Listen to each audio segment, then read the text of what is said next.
Welcome in another playoff edition of Daily Faceoff live here on a Friday. As always, the show is a presentation of Bet365. Download the app, use the code NATION. Whatever the moment, it's never ordinary at Bet365. Over on the Daily Faceoff YouTube, we are looking for your inbox questions. And Frank, we got a long weekend coming up and one that is guaranteed to feature Stanley Cup playoff hockey thanks to the Jets win last night.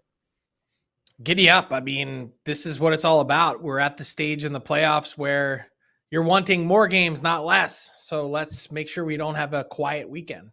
See what in the first round have to say about that. Yeah, that too. In the first round, you don't really care. Series ends in 5. You're like, whatever. It's so much. It's early in the playoffs. And you get to the second round. You're like, oh my God, time's running out. There's not that much hockey left on the schedule, which again is why it's good that the Jets won last night from that perspective. So let's dig into things. We're going to have Steve Peters on the show in a little bit as well. He's going to share his thoughts on the second round of the Stanley Cup playoffs. But Frank, the Jets stay alive. They're flying back to Dallas for a 6th game. And hey, 22-save shutout for Connor Hellebuyck. 2 power play goals for the Jets as well. Those areas we kind of talked about, they were cleaned up. The Jets came through. On the other hand, though, they still need to prove that they can do this stuff on the road. That's the problem. But for now, it was a secondary problem because they weren't guaranteed another road game at that. So you're right. I mean, kind of all things that we touched on yesterday. Power play was clicking at 6% so far. That needed to be way better. And this shutout, much in the same way for Stuart Skinner coming back into that series for the Edmonton Oilers, had to feel really good for Connor Hellebuyck. He's had a ton of pressure. He's a guy that has looked pretty good at home, has been Jekyll and Hyde, obviously really struggled on the road. And it's not even his first shutout at home in this series. So the key question, as you mentioned, is can they take this show on the road? And we'll talk to Steve Peters a little bit about that as well, and maybe some things that he's keyed in on. But it's kind of an unbelievable disparity. The Jets have played Stanley Cup caliber hockey on home ice, and then they go away, whether it's St. Louis or Dallas, and they really struggle. Maybe the key for them will just be not leaving the country. I don't know. Yeah, maybe. From a Stars perspective, Frank, they failed to put the Jets away. For them, like, I don't sense a lot of panic, but then you kind of start to look and go, okay, you better win game 6 on home ice. Like, game 6 almost feels like a game 7 from the Stars in a weird way. Well, for a lot of the reasons we just talked about, right? Yeah. The Jets they're quite difficult in front of the Winnipeg Whiteout. Make sure that you take care of business in Texas on home ice, because you might really come to regret opening the door to let the Jets back in the series. And we talked about yesterday too on the rundown, if you had to pick one team that could make this a series, could get to game 7, for me, it would be the Jets. Now let's see if they can do it away from home.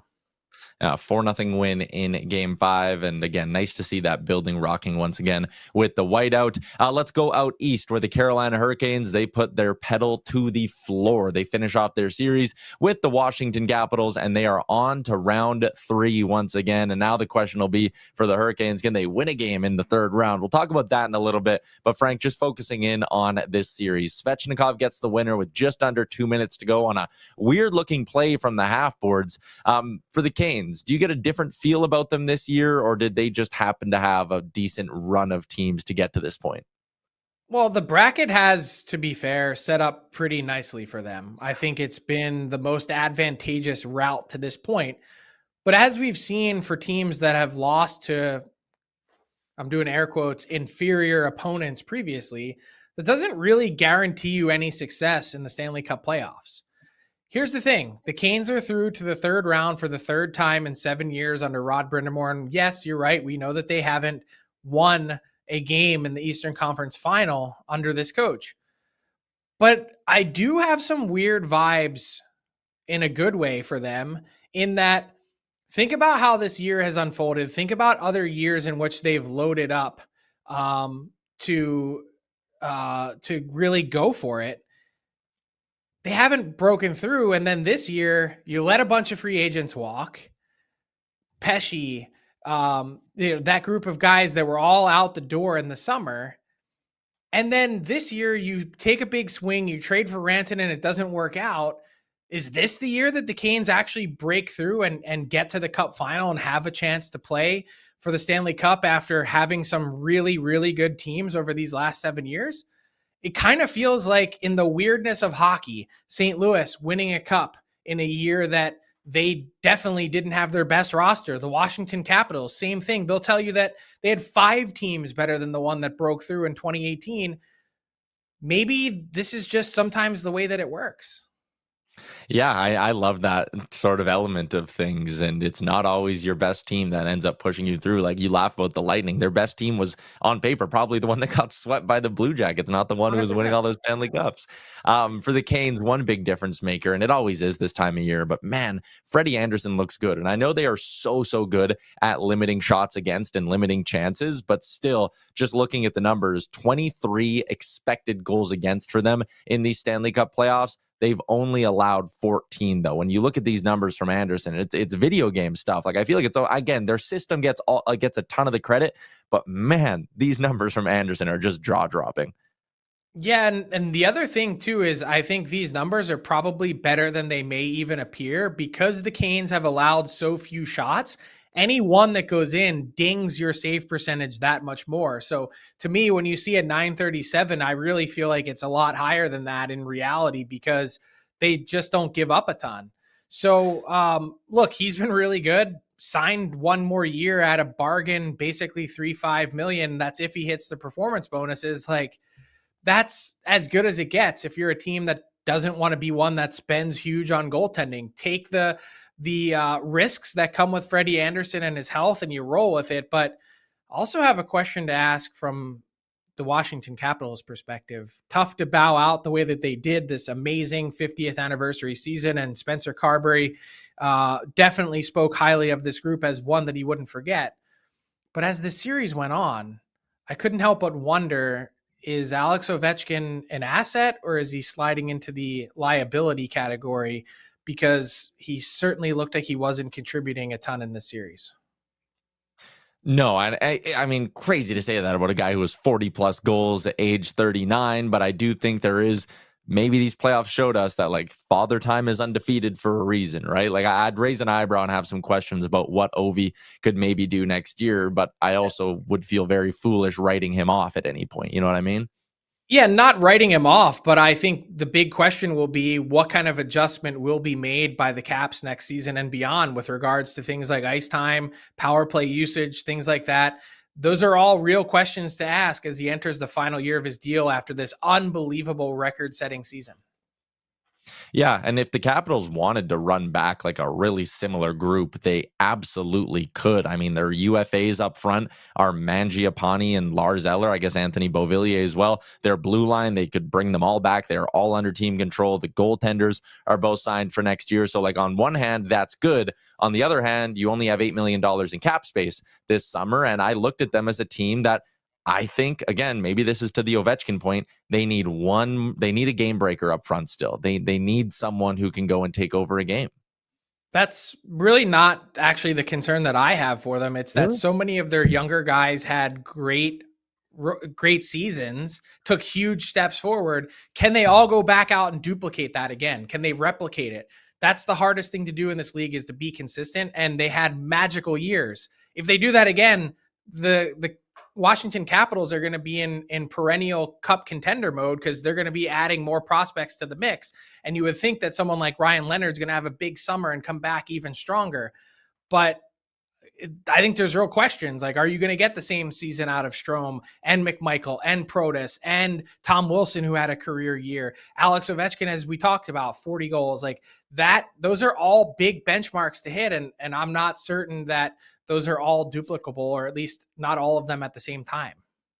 Yeah, especially when you consider some ages in there too. Tom Wilson being 31, obviously Ovi being 39 as well. Let's move on to the one series that's happening tonight, Frank. The Florida Panthers are looking to close out the Toronto Maple Leafs, Game 6 down in Sunrise. And it's weird because this series has now felt like it's over for the last 2 days. Everyone's done their writing off of the Toronto Maple Leafs. One number, I'll give Leafs fans some hope here. I did my research, Frank.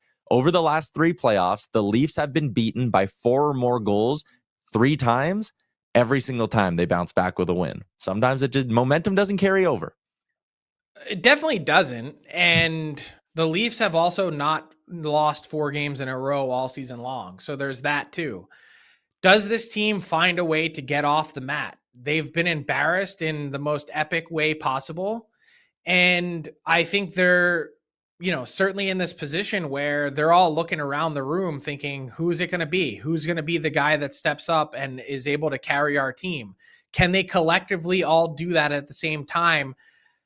You listen to Brad Marchand this morning, and he said, if it's a close game, maybe it's a different feeling, but he goes, that's a powerful thing, losing by that many goals, that they're expecting the Leafs to be hungry, that they're not going to be an easy out tonight.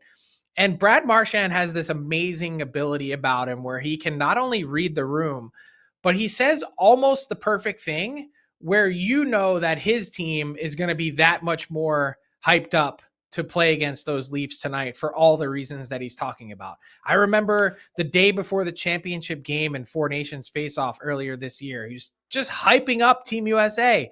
This is the best American team I've ever faced. What a collection of players. He's doing the same thing today for the Toronto Maple Leafs. They're going to be hungry. They're going to be great. This is going to be difficult. Will it? We'll see. Yeah, his one line where he's like, it was closer than a 6-1 game. And I was like, no, it wasn't. It was absolutely a 6-1 game. It was actually further. It was really a 6-0 game, to be honest. Yeah.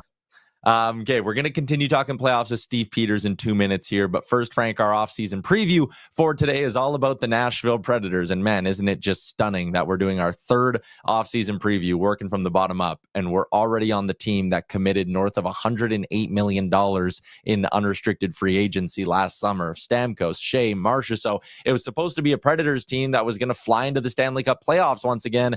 Instead, they were a lottery team. And now when you look at things from Barry Trotz's perspective as the GM, okay, he's got 3 first-round picks in this upcoming draft. He's got $17 million in cap space with 11 forwards, 8 defensemen, and 2 goalies under contract. Is it unrealistic to think the Predators might just try to spend their way out of this again? Look, I think some drastic changes are likely coming. I think we're going to see guys that are part of, at least one guy that's part of this core, be moved off of this team. And with 3 first-round picks, I wouldn't be shocked to see them use one of them to try and create more cap space and flexibility by moving out one of those players and attaching a first-round pick to do it. I think drastic is what's needed. And when it rains, it pours. Nashville finished 3rd to the bottom.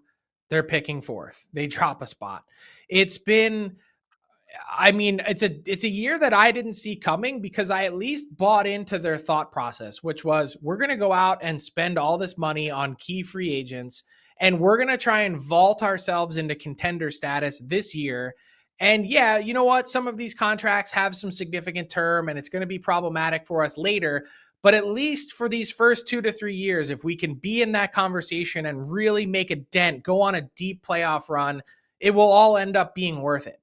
And the wheels fell off. I don't think I've ever seen a team have their confidence crater like the Nashville Predators did this season. They couldn't score. It seemed like guys didn't want to be there. Their culture, their environment, everything about it, it was a drain on everyone's personality there. And that's the part that I think they have to figure out from a cultural perspective, who to pluck out from this group and send them on their merry way to a place where the grass is greener, because you're not going to win if you haven't solved that issue. That was not so much, as the season wore on, physical as it was mental and emotional for that team, that they couldn't put the pieces back together and get it back on the rails because they got to such a dark place. With all of that being said, are you surprised they brought back Andrew Brunette? Surprised on one hand, yes, but not really, because then you're also throwing good money after bad. Andrew Brunette got a long-term deal there, and I don't think people realized how long his deal was. And so to move on from him after just the second season would have been problematic.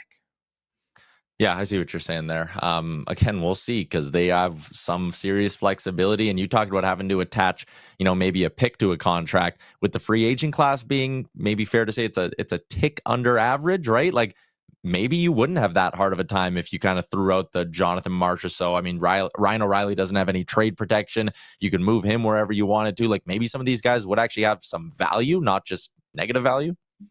Yeah. And I would say, going back to the Brunette question too, I think that was one of the few respectable things that Barry Trotz did this year, is not fire the coach, because that would have took himself off the hook for what was his decision-making process that landed the Preds and Andrew Brunette in the mess that they were in this season. So I think there's a lot of hard feelings around that team. And they've got to sort through some of that. And you're right. I don't see this being a game-changing free agent class for them to spend their way out of it. They're going to have to try and trade their way out of it. Yeah. Let's get back to the Stanley Cup playoffs, Frank, and get to our big segment for the day. It's brought to you by Budweiser. Budweiser is encouraging buds to make time for playoffs, not excuses. Every goal, every check, every win is better enjoyed with your buds. Phone a bud, text a bud, and call out their excuses for bailing on the playoffs. After all, the playoffs are the most wonderful time of the year. Make them count. When it's springtime, it's go time with Budweiser.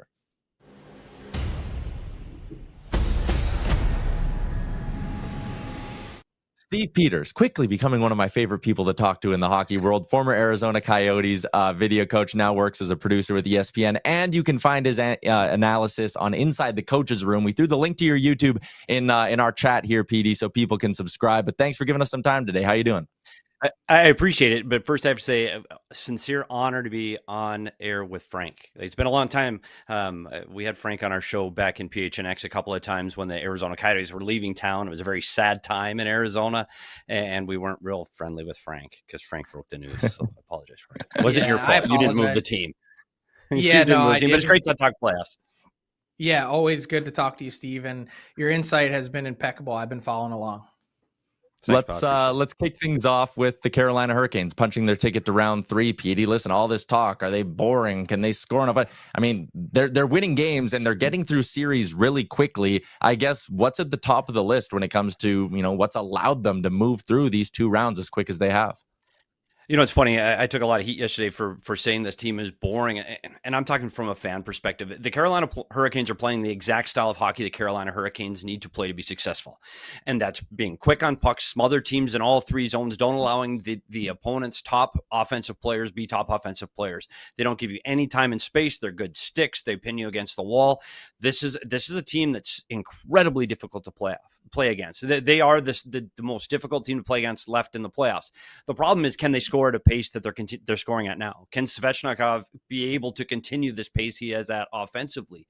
Because right now, defensively, this team on all metrics is phenomenal.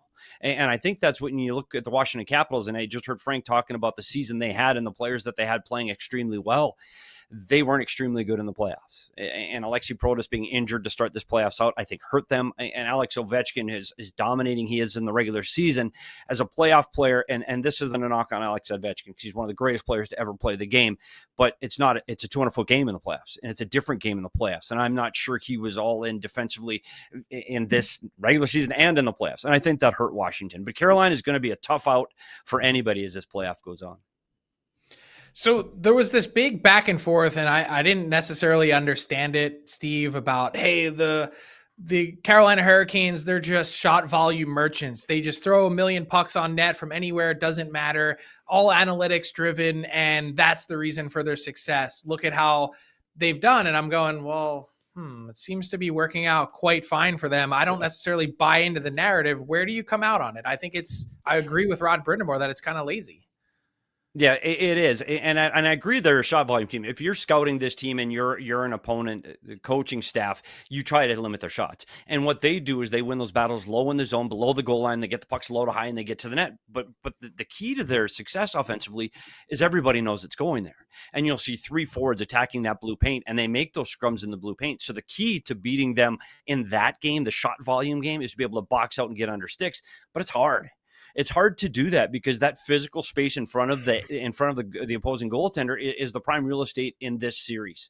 And anytime you play Carolina. So yes, they are not as exciting offensively because they don't have that they don't have Connor McDavid. They don't have that high end guy. I know Svechnikov's putting up the numbers right now, but they don't do it by 1 or 2 guys. This is a full team that just does it the same way over and over again.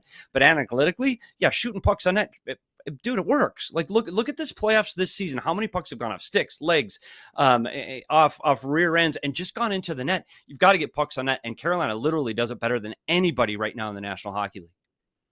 Yeah, Henrik Lundqvist on TNT has been calling it the pandemic of goals that have gone in off of shin pads and butts and sticks, like right in front, own goals that have been scored so far these playoffs. It's been a goalie's worst nightmare. So let's talk about a goalie's worst nightmare. That's what these playoffs have been for Connor Hellebuck. And the Winnipeg Jets put forth this textbook effort last night in Game 5 to save their season. Is there any element that you think that they can pull from that game and carry with them? Can they pack it in their suitcase to Dallas in order to be better successful? Yeah, I think one of the big things that Winnipeg did in this game is their start. And I know they've had better starts at home, and I know their first 5 minutes have been the key at home, but they have to do that on the road. And they've got to find a way to be ready and be prepared when the puck drops at the 20-minute mark against Dallas in Game 6 in Dallas. Because this for 10 minutes of this game against Dallas, they were dominating. They controlled the offensive side of the puck. And you know what they did? They got pucks out of their zone quickly. They were able to get the puck off of the wall and out. And I think one of the keys against Dallas is you got to play simple to get out of your zone. You've got to put pucks off the wall, off the glass, get it out to the neutral zone. Because look at the number of odd man rushes that Winnipeg was able to get against the Dallas Stars. Their offensive opportunities weren't just generated off the power play; they were generated off of 5-on-5 off the rush. And I think they were able to exploit Dallas trying to hold the pucks in at the blue line and getting behind that defense for foot races. I think Winnipeg's going to have to advance the puck zone by zone, just get the puck moving forward, and try again to get in behind Dallas's zone. But the key is going to be to do it early. They can't fall behind against the Dallas Stars. And I think when you see Hellebuck having his best games, it's when he's dialed in early. And you saw that yesterday. He was sharp yesterday. Like, he looked like the Connor Hellebuck you're used to seeing games 1 through 82. And I know it's been a roller coaster for him, but if he can do that early in the first 10 minutes, if they can be even or better after the first 10 minutes, I think Winnipeg can win this one in Game 6. I don't want to let you go without asking you a little bit about the Edmonton Oilers. They punched their ticket to the conference final, third time in 4 years. When you look at the Oilers against Dallas or Winnipeg, is there one of those two that you think they match up better against? Yeah, I think, and people aren't going to like this, I think they match up better against Dallas. And right now, the Edmonton Oilers are the best team in the Western Conference. I cannot believe I'm saying that, Tyler. This is something I've picked against the Edmonton Oilers in the last 6 series, and I'm not kidding. I've said they're going to beat. Now, this is the best Edmonton Oilers have played in the last year and a half in the playoffs. They're defending better than they have. They're protecting the house better than they have. They're eliminating the opponent's rush better than they have through the neutral zone. This Edmonton Oilers team is no longer just Draisaitl and McDavid. This is a full team effort from 200 feet. This is an impressive team. And I did say that they're going to have to get back to Skinner, and they did. And he's been just okay. Man, Skinner's been lights out. Skinner's been the guy that they saw in the finals a year ago, and they needed that to happen. No offense to Calvin Pickard, but they needed Skinner if they want to get to the next level.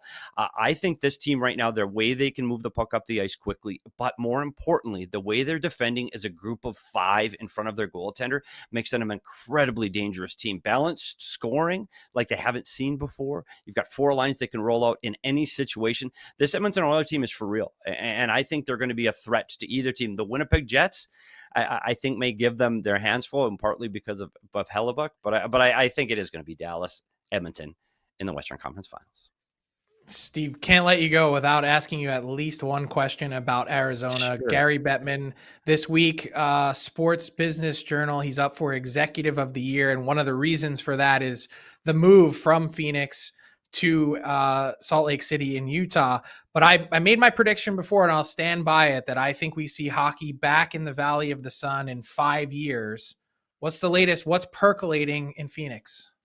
Yeah, and I think you're right. And first of all, I want to say this. The move to Salt Lake City, from everybody that has worked in the organization here from Phoenix to Salt Lake City, kudos to Ryan Smith and what he's done for the players, the staff, and the fan base there in Salt Lake City. He is the owner that they've always needed here in Arizona. They just weren't able to get. And I think that's what's going to happen here in Arizona. Yeah, the business community is buzzing. There's more going on behind the scenes. And I know you know this, Frank. There's more talk and more discussions going on than people may be aware of. And I'm with Frank. I think they're playing hockey here by 2030 at the latest back in Arizona. It's closer than people think. And I also think you're going to hear something by a year next fall. So 14 months, I think you're going to hear rumblings. You're not going to hear an announcement, but you're going to hear real rumblings. I believe in hockey in the desert, Frank, and I think it's coming back. Me too. Steve, appreciate your time. Inside the Coach's Room is your YouTube if people want more of your analysis. Appreciate you popping on. I can't tell you how much I appreciate you guys having me on. Thanks for giving me a voice. Have a happy playoffs and go Edmonton, Tyler. Yes.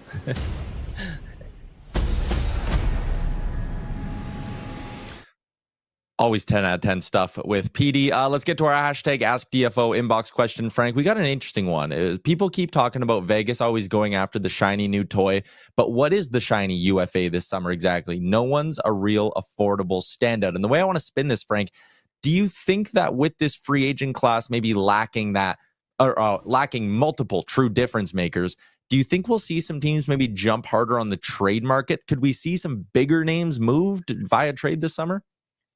It's certainly possible. Like, I think some of these teams are in a situation where they go, hey, I'm willing to consider just about anything. But here's the funny thing about Vegas. You use the word affordable. It's the city of lost wages. It's where people go and spend money that they don't even have. The Vegas Golden Knights, since when have they ever cared about what's affordable? They find ways to fit in $10 million players on the regular. You mean to tell me that you think like the Vegas Golden Knights can't find a way to shoehorn in a Mitch Marner if they wanted to? I think they could. They would absolutely find a way if that's the path they wanted to go. Let's get to our daily bets for this weekend, brought to you by Bet365, an official partner of the Stanley Cup playoffs. Whether it's game lines, totals, player props, or even futures bets like the Stanley Cup champion, whatever your bet, it's never ordinary at Bet365. Must be 19 or older. Download the app and get in on the action today. All right, Frank, I got a couple for this weekend. Yesterday, I went with the all-under parlay. How about for this weekend, the all-over parlay? Let's have a little bit of fun on a Friday night. I don't mind going over in Winnipeg, Dallas, because, again, Road Hellebuck, I don't think he's pitching a shutout there. And Leafs Panthers tonight, I'm banking on chaos. So those two are plus 250. And then my goal scorer parlay, no one in that Leaf score steps up more consistently than William Nylander. I love him at plus 190. I think he's third on the board when it comes to Toronto Maple Leafs, pairing him with Mikko Rantanen, who I will go ahead and say is due after going quiet for a couple of games, plus 610 on that bad boy, Frank. But I know you didn't like it yesterday. The under parlay paid. I mean, when you're taking the over here, you're thinking that the Toronto Maple Leafs are going to help you out. And I just don't know how, after watching last game, you can reasonably think that they're going to pile up goals in a game that really matters. Like, where's the belief? Where does it come from? That's all. Unless you think that. Yeah, I mean, that's fair. They got to Bobrovsky earlier in the series a little bit. So, and also the thing I like when it's elimination games like this, like even if you don't believe the Leafs are going to score a ton, teams are always ultra aggressive with the empty net. Like if this game is 4-1 and you're looking to get that sixth goal, like there's a very real chance the goalie's out with 4 minutes left when it's 4-1. Yeah, I'm with you. I don't know that I'd bet on it. Fair. All right, let's go to garbage time. Frank, one thing we didn't talk about today, and it's come down that Jamie Benn's gotten a $5,000 fine for this punch on Mark Scheifele. I have a couple of things with this. One, I think the fine is okay. Two, I hate the sucker punch while another player is tied up with the linesman. I think that's one of the, like, Scheifele can't really defend himself here. I hate this style of a cheap shot. It drives me nuts. And three, how the hell did Dallas get a power play out of this? Well, that's what I was going to say is what's most alarming out of all of this is that this is shades of the Evan Rodriguez. Is that who it was? The hit that he gets dummied, just railed, and he's the one who ends up getting the suspension or the punishment in terms of the embellishment. Here's the thing. And I use this word jokingly, but I think that this type of move in this situation, I'm going to see if I can play this audio for you into my microphone because my wife found this today and sent this to me. Let me see it here. This was my son when he was like 6, and it might give you some insight into my parenting, but hopefully it doesn't scare you. This is my son when he was 3. What did you just call Grace? Scumbag. Where did you learn that word? Scumbag. Yeah. So that's me. And that's what that move is when you punch someone who's being tied up by the linesman. Scumbag. I agree with that 100%. That is a great way to end up the show. Frank, a lot of good hockey coming up over the next couple of days here. And who knows, by the time our Monday show rolls around, we might just have our conference final matchup set in both the East and West. Have a great weekend, everybody in the YouTube. Big shout out to our friend Steve Peters as well for swinging by. We'll chat with everybody next week, right back here, noon Eastern.